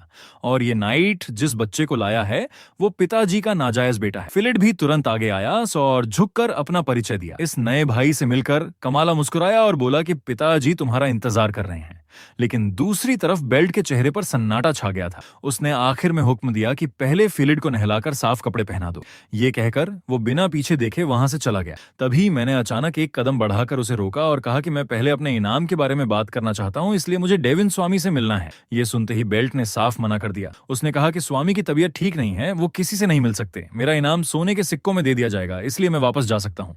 मैंने अब भी हिम्मत नहीं हारी और कहा कि मैंने रास्ते में बहुत मेहनत की है। ये सुनकर बेल्ट का गुस्सा 7वें आसमान पर पहुंच गया और उसने गुस्से से पूछा कि क्या मैंने उसकी बात नहीं सुनी। तब कमाला आगे आया और बेल्ट से पूछा कि ये तू क्या कर रहा है? नया भाई भी तो पिताजी से मिलने जाएगा, उसके साथ ये भी चल सकता है, इसमें क्या दिक्कत है? बेल्ट ने कहा कि पिताजी दिन में 1 घंटे भी मुश्किल से होश में रहते हैं, ऐसे में किसी अनजान भगोड़े को मिलने नहीं दिया जा सकता। ये सुनकर कमाला ने व्यंग्य से कहा, तो अब पिताजी के समय का भी तू फैसला करेगा? ये सुनकर बेल्ट और गुस्सा हो गया और बोला कि तुम हमेशा मेरी बात को गलत क्यों समझते हो? अपना मकसद पूरा होता देख कमाला ने उसे और नहीं छेड़ा, बल्कि मेरी तरफ मुड़कर कहा, माफ करना, लगता है मेरे खिलौनों से खेलने वाले भाई की वजह से काम मुश्किल हो गया। मेरे पास से गुजरते हुए उसने मेरे कंधे को थपथपाया और कहा कि वापस जाते वक्त सावधान रहना। फिर फिलिड को लेकर किले के अंदर चला गया। उसके रवैये से साफ था कि वो शुरू से ही मुझे डेविन स्वामी से मिलवाना नहीं चाहता था। मैं अभी सोच ही रहा था कि एक अजीब सी आवाज ने मेरे विचार तोड़े। पीछे मुड़कर देखा तो एक तगड़ा लाल बालों वाला आदमी था। वो पास आकर पूछने लगा कि बेल्ट कहाँ है? मैं उसे ढूंढ रहा था। बेल्ट ने उसके पीछे बहुत सारे सिपाहियों को देखा तो घबराकर पूछा कि ये क्या मामला है? लाल बालों वाले आदमी ने कहा कि ये सब गांवों में लूटपाट करने वाले किराए के सिपाही हैं। रास्ते में दिख गए तो पकड़ लिए और पूछा कि अब इन्हें मारकर रास्ता साफ कर देता हूँ क्या? हालांकि ये सब तो गुप्त नगर पर हमले के लिए अस्थायी तौर पर रखे गए हैं। ये कहते हुए उसने पहले मुझे एक बार देखा, फिर बोला कि मैं इन सिपाहियों को सबक सिखा दूंगा। यहाँ भीड़ है, अंदर चलकर बात करते हैं। ऐसा कहकर वो बेल्ट को भी लेकर किले में चला गया। पटेक मेरे पास आकर बोला कि वो आदमी गैल्फ्रेडिक नाइट है। मैंने पूछा, क्या तुम उसे जानते हो? पटेक ने बताया कि इस आदमी ने हाल ही में एवरग्रो परिवार द्वारा करवाई गई कंपटीशन में 3रा स्थान हासिल किया है। ये बहुत टैलेंटेड नाइट है, इसमें जानवरों जैसी ताकत और उम्दा युद्ध कला है। उस कंपटीशन में इसने हजारों कंटेस्टेंट्स को हराया था। ये सुनकर मैंने पूछा कि इतना शानदार प्लेयर बॉर्डर एरिया के शहर में क्या करने आया? पटेक ने कहा, शायद ये भी इस नए गुप्त नगर की वजह से आया है। अगर कोई नाइट किसी गुप्त नगर को एक्सप्लोर करने में कामयाब हो जाता है तो उसे बहुत फेम मिलता है। हालांकि गुप्त नगर एक्सप्लोर करना बहुत मुश्किल होता है और इसमें जान गंवाने वाले भी कम नहीं है। गैल्फ्रेडिक शायद इस गुप्त नगर को सीढ़ी बनाकर किसी बड़े खानदान में नाइट की उपाधि पाना चाहता है। उसकी बात खत्म होने पर मैंने पूछा कि अब तुम्हारा काम पूरा हो गया ना? क्या अब तुम लोग वापस जाओगे? मैंने कहा कि मेरे पास तुम्हारे लिए एक नया काम है। उसी दिन शाम को गुलाब किले के अंदर मैदान में दिन में पकड़े गए सिपाहियों को सजा दी जा रही थी। ऊपर कमाला खिड़की से ये सब देख रहा था। वो सोच रहा था कि इस बार उसे गुप्त नगर खुद एक्सप्लोर करना होगा। जब से उसके पिता की तबीयत खराब हुई है, बेल्ट उसकी वारिसी पाने के लिए बेचैन है। अब उसने नाइट्स के जरिए गैल्फ्रेडिक को भी बुला लिया है। साफ है कि उसका टारगेट यही गुप्त नगर है। अब ऐसे में वो कुछ भी औसत दर्जे के आदमी नहीं रख सकता। तभी बाहर दरवाजे पर दस्तक हुई और आवाज आई कि नाइट यूजिन मिलना चाहता है। उसके मन में थोड़ी उत्सुकता जगी कि मैं उससे क्या मिलने आया हूँ। जैसे ही मैं उसके कमरे में गया वो उठकर शालीनता से मुझसे मिला। उसने बताया कि फिलिड ठीक है, उसकी पूरी सुरक्षा की जा रही है और जैसे ही पिताजी को होश आएगा वो फिलिड को लाने के इनाम में मुझे कुछ देंगे। बैठने के बाद उसने उस दिन की बात के लिए थैंक यू कहा कि मैंने चिट्ठी उसे दी, बेल्ट को नहीं। उसके बाद मैंने कहा कि मैं तो मूल रूप से सिर्फ स्वामी से कोई जरूरी बात करना चाहता था। कमाला भी बैठ गया और पूछा कि पिताजी से मिलने की इच्छा शायद नाइट की उपाधि पाने के लिए है। मैंने कहा कि ये भी एक वजह है, लेकिन सबसे जरूरी वजह यह है कि मैं कमाला स्वामी के सामने एक रिक्वेस्ट रखना चाहता हूँ। ये सुनकर कमाला को हैरानी हुई और पूछा कि कैसी रिक्वेस्ट? मैंने उसे बताया कि मैं नए गुप्त नगर पर हमला करने वाली टुकड़ी में शामिल होना चाहता हूँ। ये सुनते ही वो कुर्सी पीटकर जोर से हंसने लगा। फिर बोला कि तुम मुझसे कहीं ज्यादा इंटरेस्टिंग हो और पूछा कि टुकड़ी में शामिल होकर नाइट की रेपुटेशन बढ़ाना चाहते हो, और ये भी पूछा कि मैं तुझे क्यों शामिल कर लूं, बस इसलिए कि तूने शहर के बाहर 5-6 डाकू मार दिए। इस पर मैंने हल्की सी मुस्कान के साथ धीरे से कहा, मेरा ये ऑफर तुम्हारे लिए फायदे के सिवा कुछ नहीं है। अगर गुप्त नगर खुल गया तो मैं बदले में सिर्फ 100 चांदी के सिक्के लूंगा और जो कुछ मिले उसमें से सिर्फ राक्षसों के पत्थरों के अलावा बाकी चीजों का आधा हिस्सा। मेरी शर्तें सुनकर कमाला ने कहा कि ये तो मार्केट रेट से काफी कम है। ये सुनकर उसे शक हुआ। मैंने कहा, मेरी शर्तें यही हैं, यकीन करना तुम्हारी मर्जी, फिलहाल तो मुझे जल्दी नहीं है। कमाला मन ही मन सोचने लगा कि नाइट्स अपनी इज्जत के लिए जीते और मरते हैं, लेकिन मेरे इस भेष को देखकर लगता है कि मैं कोई बिना फैमिली वाला आवारा नाइट हूँ। फिर भी मुझे पैसे का लालच नहीं है। साफ है कि मेरे लिए इज्जत सबसे बड़ी चीज है। और मेरे आखिरी वाक्य से उसने भांप लिया कि मैं ये कहना चाह रहा हूँ कि बेल्ट के पास एक तगड़ा नाइट है, जबकि उसके पास कोई खास नहीं है। मेरी ये समझदारी देखकर उसे लगा कि मैं उन आम नाइट से बिल्कुल अलग हूँ जिनके दिमाग में सिर्फ मांसपेशियां होती हैं। ये सोचकर उसने तुरंत हामी भर दी और मुझसे हाथ मिलाया। असल में ये सारी बातें पहले पटेक ने मुझे सिखाई थी। उसने कहा था कि राक्षसों के पत्थरों को साफ करना मुश्किल होता है और उन पर टैक्स भी लगता है। उल्टा जो दूसरा सामान मिलता है वो जल्दी बिक जाता है और उसमें अच्छा प्रॉफिट भी होता है। उसने कहा था कि वो मुझे अपने जाने पहचाने बिजनेस एसोसिएशन से मिलवा देगा, इसलिए अगर मैं सिर्फ दूसरा सामान लेने की बात कहूंगा तो कमाला जरूर मान जाएगा। जल्द ही कमाला की अटैकिंग टुकड़ी में एक नए आदमी के शामिल होने की खबर बेल्ट तक पहुंच गई। गैल्फ्रेडिक हाथ में छोटा चाकू घुमाते हुए बोला, गुप्त नगर कोई खेलने की जगह नहीं है, जरा सी चूक में पीछे छूट सकते हो या जान गंवा सकते हो। बेल्ट ने सोचा और फिर हंसते हुए कहा कि इसकी चिंता मत करो भैया, जो आदमी लाया होगा वो भी ज्यादा खास नहीं होगा, क्योंकि उसके आसपास के रईसों से उसके अच्छे रिलेशन नहीं है और न ही उसकी पहुंच है। उसने गैल्फ्रेडिक को खुद मुझसे मिलने भेजने की सोची। तभी अचानक दरवाजा खुला और कमाला कॉन्फिडेंस से भरे कदमों से अंदर आया। उसने कहा कि नए आदमी से मिलवाता हूँ, ये है नाइट यूजन और उसकी टुकड़ी। बेल्ट ने देखा कि मैं वही हूँ जो फिलिड को लेकर आया था, वो भगोड़ा नाइट। उसने कहा कि वो ऐसे अनजान आदमी को टुकड़ी में शामिल नहीं कर सकता जिसकी हैसियत और ताकत का पता ना हो। कमाला ने कहा कि हैसियत के बारे में तो वो नहीं जानता, लेकिन ताकत की गारंटी वो ले सकता है। उसने बताया कि कुछ दिन पहले बॉर्डर एरिया में उत्पात मचाने वाले डाकुओं को मैंने अकेले ही चाकू से मार गिराया था। हम बात ही कर रहे थे कि पास में बैठे गैल्फ्रेडिक ने हल्का सा हाथ घुमाया और अपना छोटा चाकू मेरी तरफ इस तरह फेंका कि किसी को पता न चले। मैंने बिना पीछे देखे झट से तलवार निकालकर उस चाकू को इस तरह टक्कर मारी कि वो पलटकर दीवार में इस कदर धंस गया कि उसका आधा हिस्सा दीवार के अंदर चला गया। ये देखकर गैल्फ्रेडिक के चेहरे पर एक शैतानी मुस्कान आई और वो उठ खड़ा हुआ। उसने कहा, पहली मुलाकात में ऐसा करने के लिए माफ करना। उसने ये भी कहा कि मेरे शरीर पर न तो कोई जख्म का निशान है और न ही धूप से झुलसने का कोई निशान। लगता है कि मैं बड़े लाड प्यार में पला बड़ा हूँ। उसने कहा कि क्यों ना वो इस लाडले बेटे का हुनर टेस्ट करके देख ले। उसके बाद हम किले के प्रैक्टिस ग्राउंड में पहुंचे। किले के लोगों को जैसे ही पता चला कि गैल्फ्रेडिक नाइट किसी से द्वंद्व युद्ध करने वाला है, वो सब प्रैक्टिस ग्राउंड की तरफ दौड़ पड़े। बहुत जल्द ही पूरा प्रैक्टिस ग्राउंड लोगों से खचाखच भर गया। सब देखना चाहते थे कि ये फेमस पावरफुल नाइट कैसा खेल दिखाता है। साथ ही उन्हें ये जानने की भी उत्सुकता थी कि आखिर वो कौन है जो इतने बड़े नाइट को चैलेंज कर रहा है। जब उन्होंने गैल्फ्रेडिक के मजबूत और लंबे शरीर को देखा और उसकी तुलना मेरे पतले दुबले शरीर से की, तो सबने मान लिया कि मेरी हार पक्की है। जब समय हुआ, गैल्फ्रेडिक ने अपनी लंबी तलवार निकाली और मुझे तैयार रहने का इशारा किया। मैंने भी उसी तरह अपना छोटा चाकू उठा लिया। रेफरी ने जैसे ही हाँ की और युद्ध शुरू होने का ऐलान किया, हम दोनों एक दूसरे पर टूट पड़े। थोड़ी देर तक हाथापाई चलती रही, फिर हमने तलवारें घुमाकर एक दूसरे को पीछे धकेल दिया। गैल्फ्रेडिक पीछे हटते हुए मुझे उकसाने का इशारा कर रहा था। उसकी हरकत देखकर मैं ठिठका, फिर पीछे हटना रोका और तलवार उठाकर फिर से उस पर टूट पड़ा। नीचे से लाबान ये देखकर चिल्लाया, वाह, यूजिन नाइट सच में कमाल का है, गैल्फ्रेडिक को उसके सामने टिकने नहीं दे रहा। पास में खड़े पटेक ने कहा, ऐसा नहीं है, वो सिर्फ टेस्ट कर रहा है। गैल्फ्रेडिक नाइट जानबूझकर पीछे हट रहा है और उसका अंदाजा लगा रहा है। मैदान में गैल्फ्रेडिक मेरे हमलों को बड़ी आसानी से रोक रहा था। वो मेरे वार देखकर मन ही मन सोच रहा था कि मेरी तलवारबाजी उसके अनुमान से कहीं ज्यादा साधारण है। मेरा कोई फिक्स्ड तरीका नहीं है। उसे समझ नहीं आ रहा कि मैं कौन सी स्टाइल इस्तेमाल कर रहा हूँ। कोई खास स्किल तो नहीं है, लेकिन एक अजीब सी बेलगाम एनर्जी है। कुछ और राउंड लगाने के बाद उसने कहा कि तुम बिल्कुल नाइट नहीं लगते। तुम्हारी तलवारबाजी की कोई बेस ही नहीं है। ये तुम्हारे वार से साफ पता चलता है कि तुमने कभी सही तरीके से ट्रेनिंग नहीं ली, बस अपनी काबिलियत के भरोसे तलवार घुमा रहे हो। लेकिन मैंने उसकी तरफ ध्यान नहीं दिया और बोला, बकवास कम करो। उसने कहा कि अगर तुम मुझे हरा दोगे तो मैं चुप हो जाऊंगा। इतना कहते ही उसने अपनी पूरी ताकत से मुझ पर एक वार किया। मैंने झट से अपना छोटा चाकू उठाकर बचाव किया, लेकिन अगले ही पल उसने अपना वार बदल दिया और अपनी लंबी तलवार से मेरे चाकू को जोर से दबा दिया। मेरा चाकू जैसे ही जमीन पर दब गया, उसने पलटकर अपनी पूरी ताकत से तलवार घुमाई। मैंने किसी तरह उस वार को रोका, लेकिन उसकी ताकत सच में फेमस से कम नहीं थी। एक ही वार की मार से मैं 10 कदम पीछे जा गिरा। बेल्ट ने देखा कि मैं जमीन पर गिर गया और उसे लगा कि मैं बेहोश हो गया हूँ, लेकिन धूल उड़ने के बाद मैं बंदूक की गोली की तरह फिर से उस पर टूट पड़ा। इतनी जल्दी मेरे काउंटर अटैक करने से गैल्फ्रेडिक भी चौंक गया। अगले कुछ ही वार में उसने पाया कि मैं उसकी पिछली चालों की नकल कर रहा हूँ। वो हैरान रह गया कि दुनिया में इतनी जल्दी सीखने की क्षमता वाला आदमी भी होता है।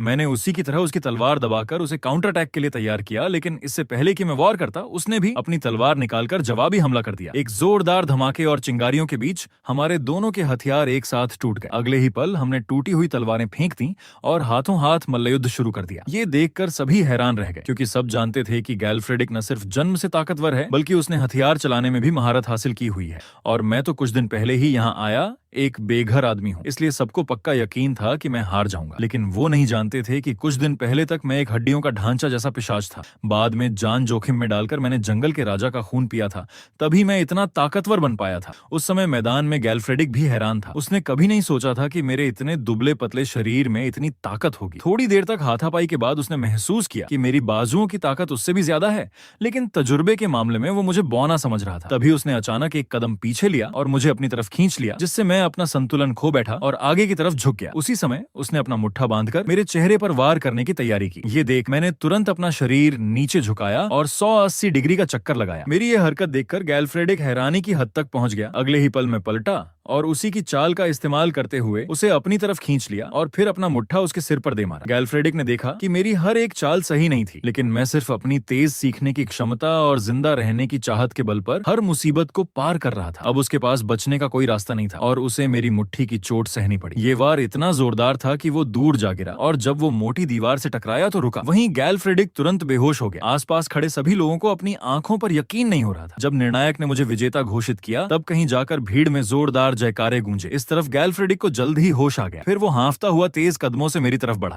भीड़ के शोर में मुझे पता नहीं चला और वो आकर मेरा हाथ पकड़ चुका था। अगले ही पल, जैसे कोई यादगार पल हो, उसने मेरा हाथ उठाकर जोर से चिल्लाया, आओ आज के विजेता के लिए फिर से ताली बजाएं। इस तरह अभ्यास मैदान का माहौल अपने चरम पर पहुंच गया। सिर्फ बेल्ट, जो हमें अपमानित देखना चाहता था, गुस्से से कांप रहा था। मुकाबला खत्म होते ही मुझे किले के बैठक कक्ष में बुलाया गया। मेज पर तरह तरह के पकवान सजे थे, यहाँ तक कि मेज के पास 3-4 नौकर मेरे लिए खाना परोसने को खड़े थे। लेकिन वो नहीं जानते थे कि मैं पिशाच हूँ और मुझे खाने की कोई जरूरत नहीं है। ये खाना खाने से मेरा पेट खराब हो सकता है। इसलिए मैंने कहा कि मुझे खाना अकेले पसंद है, सब लोग चले जाएं। और ये भी कहा कि कमाला स्वामी से जाकर कह दो कि मुझे एकांत पसंद है। अगले दिन कमाला ने मुझसे मिलते ही खुशी से कहा, अरे ये तो मेरे सबसे काबिल आदमी नाइट यूजिन है। कल रात मेरी जीत ने उसे बहुत खुश कर दिया था। थोड़ा आगे बढ़ने पर कल मुझ पर शक करने वाला लाबान भी झुककर नमस्ते करने आया। यहाँ तक कि कल रात मुझे ललकारने वाला गैल्फ्रेडिक भी दौड़ा दौड़ा आया और बोला कि वो मुझसे भाईचारा करना चाहता है। उस आदमी को इस बात से कोई फर्क नहीं पड़ता था कि मैं असली नाइट नहीं हूँ। उसे तो बस मुझसे फिर से अभ्यास करना था। इस घटना के बाद जो लोग मेरी हैसियत पर शक कर रहे थे, उनके सब शक दूर हो गए। तभी पीछे से किसी ने मेरा नाम पुकारा। हम सब ने जब पीछे मुड़कर देखा तो सब हैरान रह गए, क्योंकि ये वही फिलिड था जिसे मैं कुछ दिन पहले यहाँ छोड़ गया था। बाद में पता चला कि बेल्ट उसे ले गया था और उसके साथ बुरा बर्ताव किया, और अब वो फिलिड को उस नए गुप्त नगर पर हमला करने वाली टुकड़ी में शामिल करना चाहता है। साफ था कि वो चाहता है कि फिलिड वहीं मर जाए, ताकि वारिसी के लिए एक प्रतिद्वंद्वी कम हो जाए। कुछ देर सोचने के बाद मैंने कहा कि फिलिड मेरा अनुयायी बन जाए, तभी मैं उसकी रक्षा कर सकता है। जल्द ही गुप्त नगर खोलने का दिन आ गया। इस बार हमारी अगुवाई सबसे अनुभवी नाइट गैल्फ्रेडिक कर रहा था। उसने बताया कि अनुमान है कि सबसे आम राक्षस गोबलिन होंगे और आखिर में बड़े राक्षस जैसे ट्रोल या मकड़ी होंगे। हमारा काम आखिरी मंजिल के राक्षस तक पहुंचना है। अगर कोई बहुत खतरनाक राक्षस मिले तो तुरंत वापस लौटना है। पीछे बेल्ट के किराए के सिपाही आपस में बात कर रहे थे कि जब निचले स्तर के राक्षस खत्म हो जाएं तो वो आगे नहीं जाएंगे, क्योंकि पहली बार किसी गुप्त नगर पर हमला करना बहुत मुश्किल होता है। फायदा भले ही ज्यादा हो, लेकिन आगे जो नाइट होंगे वो पीछे वालों की सुध नहीं ले पाएंगे। तभी बेल्ट अचानक उनके पीछे से आया और पूछा कि फिलिड कहाँ है। सिपाहियों ने बताया कि सुबह वो कमाला के पास गया था। बेल्ट गुस्से से बोला, क्या उसने वो बात भूल गया जो मैंने उससे कही थी? जल्दी से अपना बस्ता लेकर अपनी जगह पर खड़ा हो जाए। बेल्ट की डांट सुनकर फिलिड डर के मारे सांस भी नहीं ले पा रहा था। जब उसने कोई जवाब नहीं दिया तो बेल्ट और पास आया और उसकी बांह पकड़कर घसीटने लगा। तभी मैंने आकर उसका हाथ पकड़ लिया और पूछा, एक ऐसे बच्चे को जिसने कभी हथियार नहीं उठाया गुप्त नगर में भेजने का ख्याल तुम्हारे दिमाग में कैसे आया? बेल्ट ने मेरा हाथ झटकते हुए कहा कि वो सिर्फ अपने भाई को अभ्यास कराना चाहता है। मैं अपनी औकात में रहूं। ये सुनकर मैंने कहा, औकात में रहने की जरूरत तुम्हें है। कल से फिलिड मेरा अनुयायी है,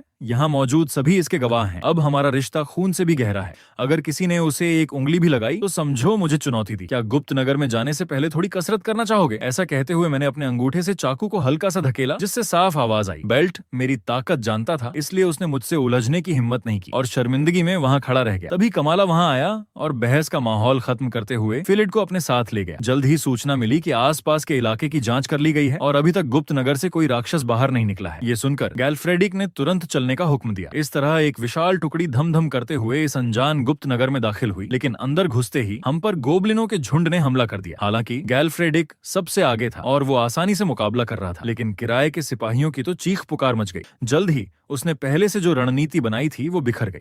अच्छा हुआ कि मेरे साथ लाए सिपाहियों ने मोर्चा संभाला, जिससे गोबलिनों का बड़ा हमला रुक गया। फिर ढाल वाले सिपाहियों ने तुरंत आगे बढ़कर टुकड़ी को सांस लेने का मौका दिया।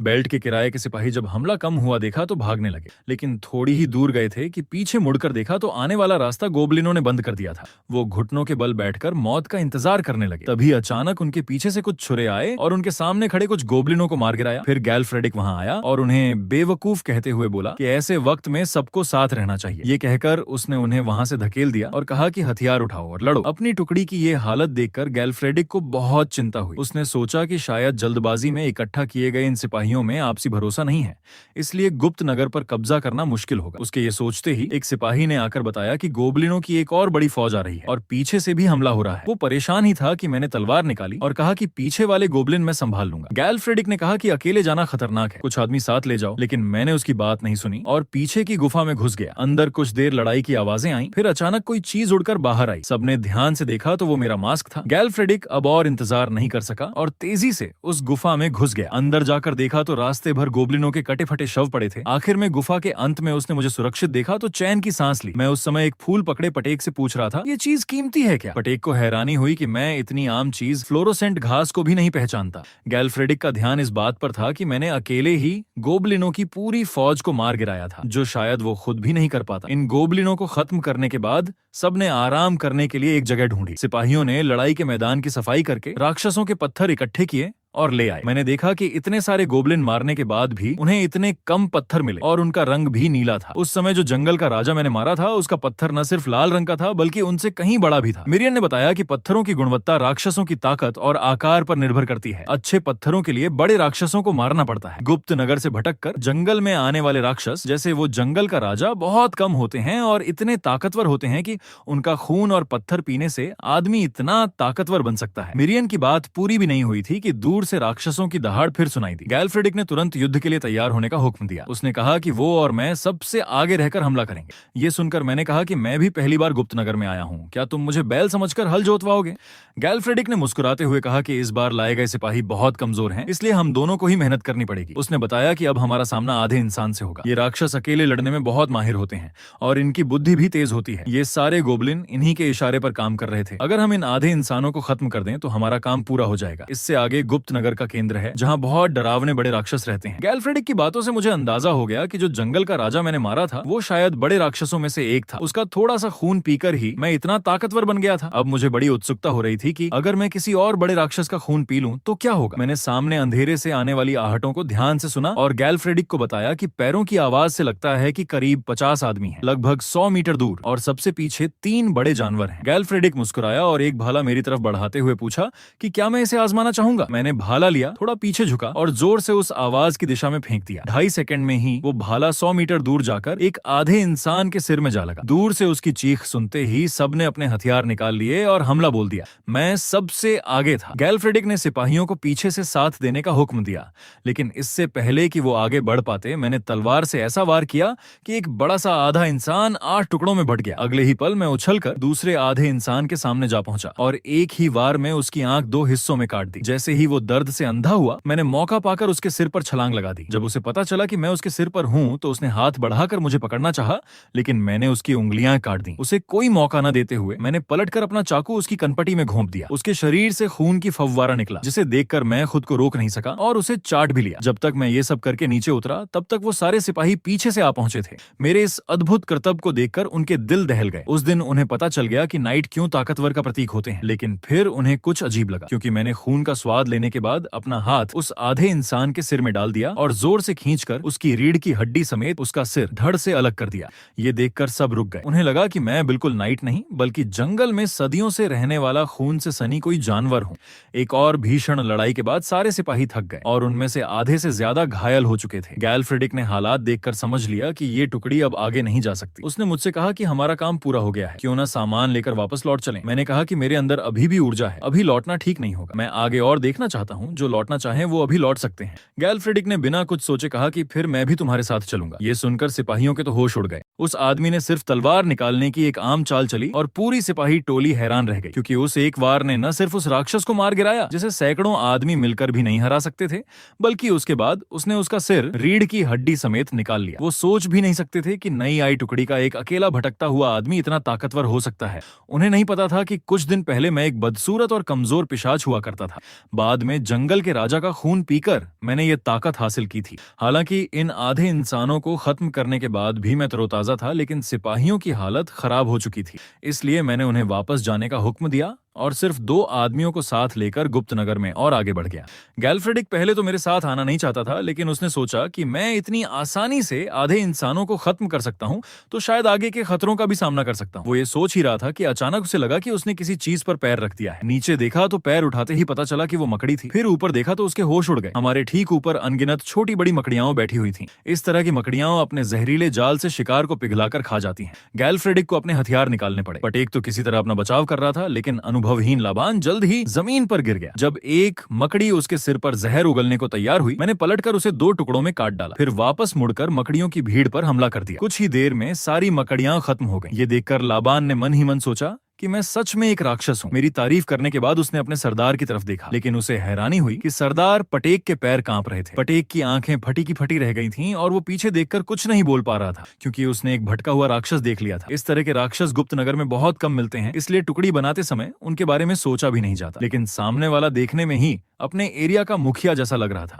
जब पटेक को होश आया तो उसने मुझे भागने को कहा। उसने कहा कि इस लेवल के राक्षस का सामना करना हमारे बस की बात नहीं है, लेकिन उन्हें हैरानी हुई कि मैंने उन्हें पीछे हटने को कहा और कहा कि ये मकड़ी मेरा शिकार है। उस समय मेरे अंदर से निकली गुस्से की लहर ने दोनों के दिलों को जोर से झकझोर दिया। उन्हें लगा कि उनके शरीर पर से उनका काबू खत्म हो गया है। उनके दिमाग में बस एक ही बात थी, भागो।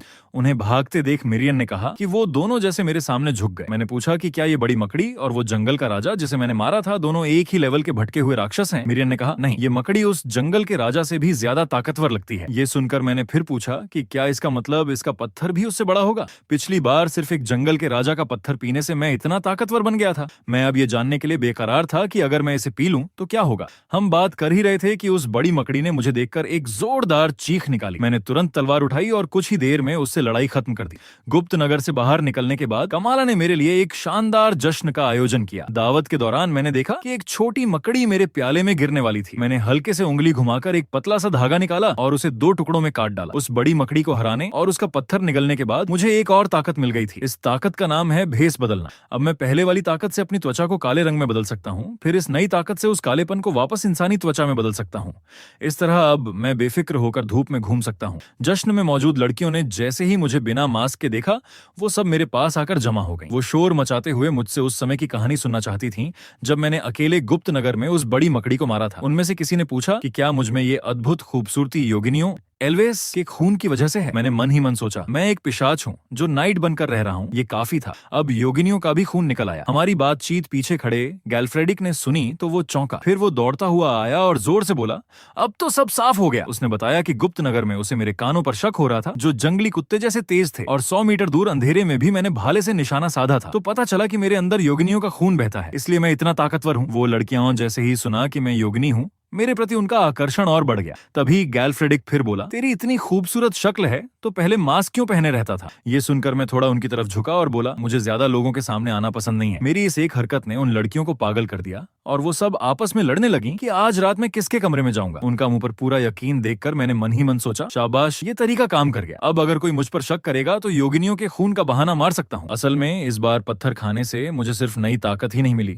बल्कि मेरे शरीर पर बने 8 में से 1 निशान भी गायब हो गया और मुझे अपनी कुछ खोई हुई यादें भी वापस मिल गईं। यादों में मैं किसी अनजान जगह पर लेटा हुआ था और एक मुलायम हाथ मेरा हाथ पकड़े हुए था। अब मुझे ये भी यकीन नहीं है कि ये मेरी असली याद है या नहीं। मैं ये सोच ही रहा था कि अचानक किसी के चिल्लाने की आवाज ने मेरे विचार तोड़े। मुड़कर देखा तो पता चला कि गैल्फ्रेडिक लाबान का गला पकड़कर उसे तंग कर रहा था और लाबान तड़प रहा था। गैल्फ्रेडिक मजाक करते हुए बोला, उस वक्त तुम मुझे छोड़कर क्यों भाग गए थे? लाबान हंसते हुए बोला, तुम इंसान हो ही नहीं। एक आम आदमी उस राक्षस को देखकर ऐसे कैसे खुश हो सकता है? उनकी ये हरकतें देखकर मेरे मन में तरह तरह के विचार आ रहे थे। मैं जानना चाहता था कि पिशाच बनने से पहले मैं आखिर था क्या। शायद इसका जवाब तभी मिलेगा जब मेरे शरीर के सारे निशान मिट जाएंगे। जश्न खत्म होने के बाद हम सबको डेविन स्वामी के कमरे में बुलाया गया। गैल्फ्रेडिक ने सबसे पहले झुककर अपना परिचय दिया। मैं गैल्फ्रेडिक परिवार का तीसरा बेटा क्लेमा हूँ। फिर मैंने भी उसी तरह झुककर कहा, मैं यूजिन परिवार का सबसे बड़ा बेटा हूँ। डेविन स्वामी ने हमारा शुक्रिया अदा करने के बाद मुझे एक छोटा सा डिब्बा दिया जिसमें डेविन परिवार द्वारा मुझे फिर से नाइट घोषित करने के कागजात थे। हालांकि डेविन स्वामी को यह समझ नहीं आया कि मैं पहले से ही नाइट होते हुए ये कागजात क्यों मांग रहा हूँ, लेकिन उन्हें नहीं पता था कि मेरा नाइट होना नकली था। अब इन कागजातों की बदौलत मुझे अपना भेस बनाए रखने की जरूरत नहीं पड़ेगी। पिता को जोर से खांसी आने लगी तो कमाला तुरंत आगे बढ़ा। डेविन कांपती आवाज में बोले, मुझे सिर्फ उस बच्चे की चिंता है, उसकी महत्वाकांक्षा बहुत बड़ी है। कमाला ने कहा, पिताजी आप इसकी चिंता मत करो, मैं इस इलाके को अच्छे से संभालूंगा और इसे दिन ब दिन फलता फूलता देखूंगा। डेविन ने उससे कहा, इलाका तो बस मिट्टी है, असली चीज होते हैं वहाँ के लोग और वो नेता जो उनका मार्गदर्शन कर सके। ये आखिरी बात कहकर डेविन स्वामी ने हमेशा के लिए आंखें बंद कर ली। मैं नहीं जानता था कि डेविन कैसा इंसान था, लेकिन इतने सारे लोगों को उसके लिए रोते देख मुझे लगा कि वो एक अच्छा शासक रहा होगा। हालांकि सबके दिलों में यही भावना नहीं थी, जैसे कि उस कोने में छिपा बेल्ट जो अपनी नाकामयाब योजनाओं पर गुस्से से कांप रहा था। अंतिम संस्कार के बाद क्लेमा अपने इलाके वापस जाने की तैयारी करने लगा। जाते जाते उसने मुझसे पूछा, क्या तुम मेरे साथ चलोगे? हम मिलकर कुछ बड़ा करेंगे। मैंने कहा, मुझे गुप्त नगर खुलने का मौका मिला है, इसलिए मैं एक बार फिर वहाँ जाना चाहता हूँ। ये सुनकर क्लेमा ने सिर खुजलाते हुए कहा, बहुत अफसोस की बात है। फिर हाथ बढ़ाकर बोला, उम्मीद है अगली बार जब हम मिलेंगे तो दोस्त ही रहेंगे। क्लेमा को विदा करने के बाद हम भी चलने की तैयारी करने लगे, लेकिन उससे पहले हमें एक घोड़ा खरीदना था। नाइट होकर कोई घोड़ा ना हो ये तो ठीक नहीं, साथ ही गुप्त नगर से लाए गए सामान को भी बेचना था। जब लाबान वो सामान लेकर बाजार पहुंचा तो लोगों की भीड़ लग गई। उन्होंने कभी किसी एक आदमी को गुप्त नगर से इतना सारा सामान एक साथ निकालते नहीं देखा था। नतीजा ये हुआ कि व्यापारियों के मुंह पर मेरा नाम इतना बढ़ा चढ़ाकर फैलने लगा कि हद हो गई। उस समय मैं व्यापारी संघ के ऑफिस में बैठा था। मेरे सामने बैठे आदमी ने अपना परिचय बिमोल बताया और कहा कि वो पेलिंग व्यापारी संघ का मेंबर है और मेरे सामान का काम देखेगा। हालांकि पटेक ने मुझे पहले ही किसी संघ से मिलवाने की बात कही थी, लेकिन मैं इस बात को लेकर संशय में था। लेकिन अब वो मुझे इतने बड़े संघ से मिलवा रहा था, इसलिए मैंने उसका सुझाव मान लिया। इंसानी समाज से अनजान मेरे लिए पटेक जैसे आदमी की सख्त जरूरत थी। हम कीमतों पर बात करने ही वाले थे कि अचानक एक सफेद बालों वाला बूढ़ा आदमी कमरे में घुस आया। उसे देखकर पटेक ने धीरे से बताया कि अब मुश्किल हो गई है। यह आदमी पेलिंग व्यापारी संघ के उपाध्यक्ष का सेक्रेटरी ग्रेयर है, जिसका पद हमसे बात कर रहे बिमोल से कहीं ऊंचा है। शायद ये हमारे सामान की कीमत कम करवाने आया है। बिमोल ने भी समझ लिया कि ग्रेयर उसके इस सौदे को छीनना चाहता है, लेकिन इससे पहले कि वो कुछ बोलता, ग्रेयर ने उसे कॉन्ट्रैक्ट न होने की दुहाई देकर धक्का देकर हटा दिया। फिर वो आगे बढ़ा और मुझसे पूछा, तुम ही वो यूजिन नाइट हो जिसने गुप्त नगर में अकेले ही राक्षस का सिर तोड़ा, फिर उसके मुखिया को भी हराया और इतना सारा सामान बाहर निकाल लाया। मेरे चुप रहने पर उसने सोचा कि मैं सामान की कीमत बढ़ाने के लिए ये सारी कहानियां गढ़ रहा हूँ। उसके दिमाग में मैं भी बाकी नाइट्स की तरह सिर्फ ताकत के घमंड में चूर एक उतावला नौजवान था। उसने कहा कि पेलिंग व्यापारी संघ के उपाध्यक्ष मुझसे एक कॉन्ट्रैक्ट पर बात करना चाहते हैं। उसके पूरे शरीर में एक कंपी दौड़ गई। जब उसने मेरे दबाव को महसूस किया और समझ गया कि मैं कोई आम आदमी नहीं हूँ, तब उसने अपना रवैया बदला और अपना परिचय दिया। उसने कहा कि ये मेरे लिए एक अच्छा मौका है। मैंने बिना कोई एक्सप्रेशन बदले पूछा, कैसा मौका? ग्रेयर कांपते हुए बोला, वो मौका जहां तुम इस सामान को बेहतर शर्तों पर बेच सकोगे। मैंने फिर वही बात दोहराई, बेहतर शर्तों पर? ग्रेयर के माथे पर अब पसीना आ गया था। वो मेरे इस अजीब दबाव को झेलता हुआ बोला, हमारे उपाध्यक्ष खुद तुमसे बात करेंगे। मैंने फिर वही बात दोहराई, उपाध्यक्ष? हालात बिगड़ते देख वो घबराकर मुझसे माफी मांगने लगा और बोला कि उसका ऐसा कोई इरादा नहीं था। जब मैंने पूछा, तुमने मेरा क्या बिगाड़ा है, तो उसकी तो हिम्मत ही टूट गई और वो कमरे से भाग गया। ये देखकर बिमोल की तो खुशी का ठिकाना न रहा। उसे लगा कि मैंने उसकी खातिर उपाध्यक्ष का कॉन्ट्रैक्ट भी ठुकरा दिया। लेकिन मैं बड़ी बेबसी से पटेक से पूछ रहा था, मैंने ऐसा क्या किया? ये कवच रोज सबसे शानदार शोकेस में रखा जाता था, लेकिन दशकों बीत जाने के बाद भी यूं ही धूल खा रहा था। कोई इसे हाथ लगाने की हिम्मत नहीं करता था, सिर्फ इसलिए कि इस छोटे से कस्बे में इसकी ऊंची कीमत किसी खगोलीय आंकड़े से कम नहीं थी। ये तब की बात है जब एक नाइट इस शहर से गुजरा और उसने इस कवच को पसंद कर लिया। हालांकि वो एक रईस था और कुछ समय पहले ही एक डंगोन पर जीत हासिल करके भारी इनाम राशि पाई थी। लेबल पर कीमत देखने के बाद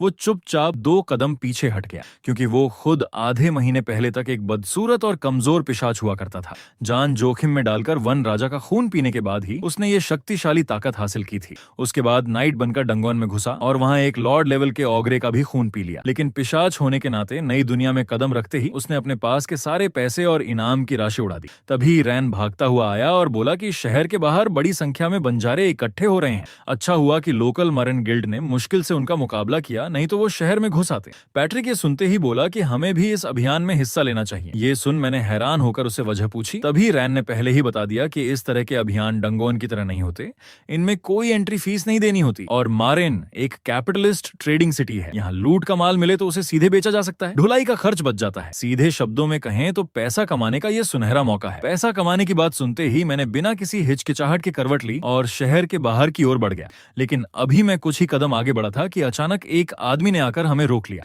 मैंने मुड़कर देखा तो वो ग्रेन था, जो पहले मुझसे सौदा करना चाहता था। इस बार उसके आने का मकसद ये काला घोड़ा मुझे भेंट करना था। मैंने देखा कि घोड़े का कोट एकदम काला था और उसकी मांसपेशियां एकदम क्लियर क्लियर नजर आ रही थी। मैं चाहे घोड़ों का एक्सपर्ट न सही, लेकिन इतना समझ गया कि ये बेहतरीन ब्रीड का घोड़ा है। पता नहीं उसका क्या मकसद था, लेकिन एक नाइट होने के नाते मुझे ऐसे ही एक अच्छे घोड़े की जरूरत थी, इसलिए मैं सीधे उस पर सवार हुआ और चलता बना। उसी समय मारेन के ईस्टर्न आउटस्कर्ट्स के जंगल में दो हथियारबंद लोग अपने शिकार का मजा ले रहे थे। अचानक पीछे से घोड़े की तेज टापों की आवाजें सुनकर वो झटके से मुड़े, लेकिन मैंने उन्हें ज्यादा रिएक्ट करने का समय न देते हुए एक ही वार में उनके सिर काट दिए। ये देख मिरियन बोला कि लगता है मारेन गिल्ड के ज्यादातर एडवांस सैनिक मारे जा चुके हैं। मैंने कहा ये तो मेरे लिए और भी अच्छा है, क्योंकि मुझे लूट का माल बांटने की आदत नहीं। मैं कुछ देर और तेजी से बढ़ा तो एक खुली जगह पर कुछ औगरे नजर आए। वो उस वक्त एक सुनहरे बालों वाले नाइट पर अटैक कर रहे थे। हालांकि वो जोर जोर से चिल्ला रहा था कि शहर में घुसने से पहले उसकी लाश को पार करना होगा, लेकिन औगरे की एक दहाड़ से उसके सफेद घोड़े की तो पेशाब ही निकल गई। अगले ही पल उस घोड़े ने उसे पीठ से उतार फेंका और भाग खड़ा हुआ। बेचारा नाइट अकेला ही सब औगरे के सामने रह गया। जैसे ही एक औगरे का कुल्हाड़ा उस पर पड़ने को हुआ, अचानक दूर से एक भाला आकर उस औगरे के सिर में जा लगा। नाइट ने पीछे मुड़कर देखा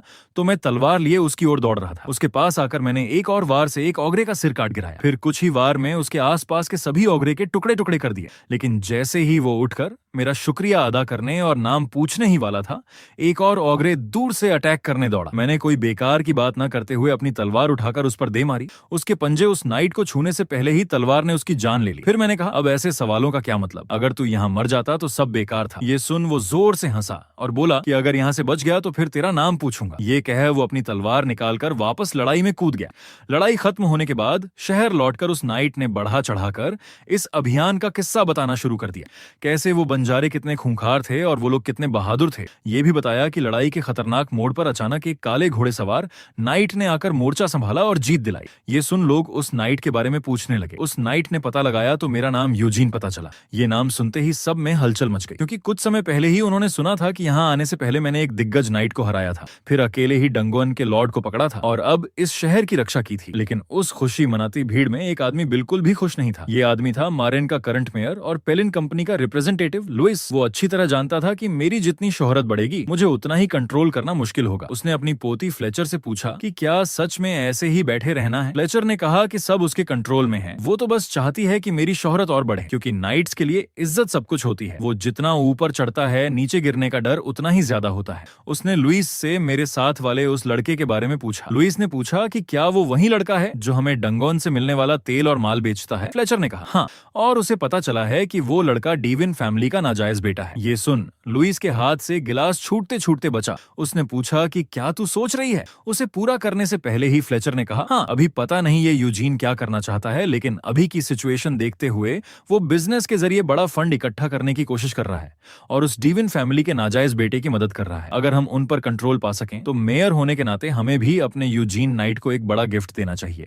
अगले दिन उसने मुझे बुलाकर जरूरी बात बताने को कहा। उस वक्त तक मुझे मारेन का हीरो घोषित कर दिया गया था। रूम में घुसते ही मैंने पहले उस काली घोड़ी के लिए शुक्रिया अदा किया। फ्लेचर ने मेरा खूबसूरत चेहरा देखा तो मन ही मन सोचा, इतनी शक्ल वाला इंसान और वो भी वो जो अकेले ओगरे के सिर काट सकता है। जनरली मिलने वाले नाइट सब हृष्ट पुष्ट और सीधे साधे वॉरियर होते थे। उसे लगा मैं उन सबसे बिल्कुल अलग हूँ। मेरे बैठते ही उसने कहा कि मेयर ने जो कवच भेजा था वो मुझ पर बहुत खूबसूरत लग रहा है और बताया कि ये कवच एल्सिक के लोहे और स्टोन जाइंट की हड्डियों से बनी मिश्र धातु से बना है। यहाँ तक कि ड्रैगन के नुकीले दांत भी इसे छेद नहीं सकते। ये सुन मैंने भी शिष्टाचार में कहा कि लगता है अब अगली बार डंगोन पर चढ़ाई करूं तो बचाव की चिंता नहीं होगी। साथ ही मैंने मेरे सैनिकों के लिए रहने और खाने का इंतजाम करने के लिए भी शुक्रिया कहा। फ्लेचर ने सोचा माहौल अब ठीक है तो उसने अपनी एक छोटी सी डिमांड रखनी चाहिए, लेकिन उसके सरप्राइज का ठिकाना न रहा जब मैं अचानक उठकर जाने लगा और बोला कि मुझे बहुत काम है। उसने हैरानी से पूछा कि कहाँ जा रहे हो? मैंने कहा कि डीविन टेरिटरी के डंगोन में जाना है और कंपनी से जो कॉन्ट्रैक्ट हुआ है वो सिर्फ डंगोनन के माल की खरीद बिक्री के लिए है, इसलिए अब जा रहा हूँ। शायद यही आखिरी मुलाकात हो। मेरी ये बात सुन फ्लेचर के होश उड़ गए। उसने गुस्से में अपने होंठ काट लिए। जैसे ही मैं दरवाजे से बाहर निकलने लगा उसने जोर से आवाज लगाई, रुको। मैंने मुड़कर पूछा कि और क्या काम है? मजबूर होकर वो बोली कि वो काला घोड़ा जो भेजा था वो बहुत महंगी ब्रीड का वॉर हॉर्स है। ये कवच भी बेशकीमती है और तेरे सैनिकों को भी बढ़िया से बढ़िया सुविधा दी गई। क्या तुझे लगता है कि पिछली बार डंगोन से लाए गए सामान से इनकी भरपाई हो जाएगी? मुझे ये मत सिखा कि दुनिया में मुफ्त में कुछ नहीं मिलता। ऐसे चला गया तो अपनी इज्जत पर दाग लगाने को तैयार है क्या? क्या? शहर के लोगों को पता चलेगा कि तू कितना बेईमान नाइट है। उसकी इस बात पर मैं पहले तो हंसा, फिर बोला कि तेरी ये बातें कितनी बेतुकी हैं। पहली मुलाकात में ही मुझे भगाने लगी थी, फिर बिना पूछे बिना चाहे ढेर सारे गिफ्ट दे दिए और अब उन गिफ्ट के बदले में मुझसे हिसाब मांग रही है। तू एक मामूली बिजनेसमैन है और मुझे धमकी दे रही है। इतना कहते ही फ्लेचर का चेहरा स्याह पड़ गया। वो समझ नहीं पाई क्या करे। उधर पैट्रिक और रैन के चेहरे पर कुटिल मुस्कान तैर गई। मैंने आगे कहा कि मैंने तुम्हारी पेलिन कंपनी से कॉन्ट्रैक्ट किया है। जब तक तुम कॉन्ट्रैक्ट के मुताबिक रकम देकर मेरा माल खरीदते हो, मारिन के लोग मेरे बारे में कुछ भी कहें, मुझे कोई फर्क नहीं पड़ता। लेकिन अगर तुम लोग मेरे बारे में कोई अफवाह फैलाने की कोशिश की तो मैं वापस आकर तुझे बताऊंगा कि इसके अंजाम क्या होते हैं। मेरी नजर में ये पेलिन कंपनी और मारिन शहर का मिलीभगत है, उस नाइट के खिलाफ जिसने इस शहर को बचाया था। अगर भविष्य में फिर कोई क्राइसिस आया तो कौन सा नाइट यहाँ बचाने आएगा? ये कह मैंने उसे छोड़ दिया। फ्लेचर ने माना कि मेरे साथ बिहेवियर में उसकी लालच हद से ज्यादा थी।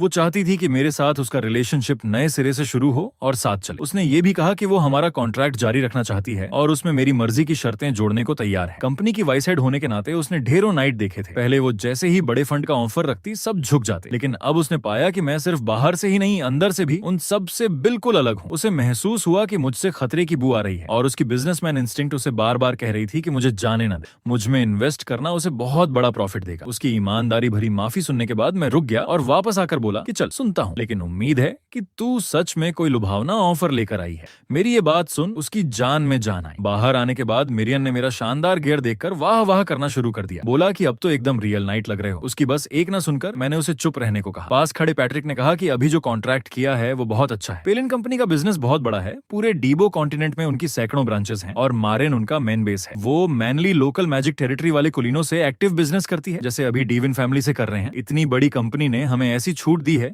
कि उनके किसी भी एरिया से जुड़े डंगोअन में जा सकते हैं बिना किसी पाबंदी के। ये तो ऐसा प्रोविजन है जो पहले कभी किसी को नहीं मिला। थोड़ी दूर और चलने के बाद हम डीविन टेरिटरी के डंगोअन के सामने पहुंचे। तभी एक गंजा आदमी आगे बढ़कर बोला, तू तो बड़ा नाजुक नाजुक लग रहा है, पता नहीं तलवार ठीक से पकड़ भी पाएगा या नहीं। उसके बोलते ही कामरा आकर मुझसे मिली। डीविन सर के देहांत के बाद कामरा अब नई लॉर्ड बन चुकी थी। कामरा ने चुपके से बताया कि उसके भाई बेल्टर की पिछली साजिश नाकाम होने के बाद अब उसने नए मर्सनरी बुला लिए हैं। इस बार डंगोअन पर चढ़ाई में उसे कुछ गड़बड़ लग रही है, क्योंकि ये मर्सनरी डाकुओं से कम नहीं लगते। इसलिए उसने फैसला किया है कि मुझे इस एक्सपीडिशन टीम का कैप्टन बनाया जाए। दूर खड़ा गंजा ये सुनकर उछल पड़ा। बोला कि क्या तेरे मर जाने पर वो कैप्टन बन सकता है? और इसी सीन के साथ ये एपिसोड खत्म होता है। दोस्तों नेक्स्ट पार्ट बहुत इंटरेस्टिंग होने वाला है। अगर इस वीडियो में 2000 कमेंट आते हैं और 1000 लोग हाइप करते हैं तो इसका अगला पार्ट 1 घंटे का आएगा। वीडियो देखने के लिए धन्यवाद।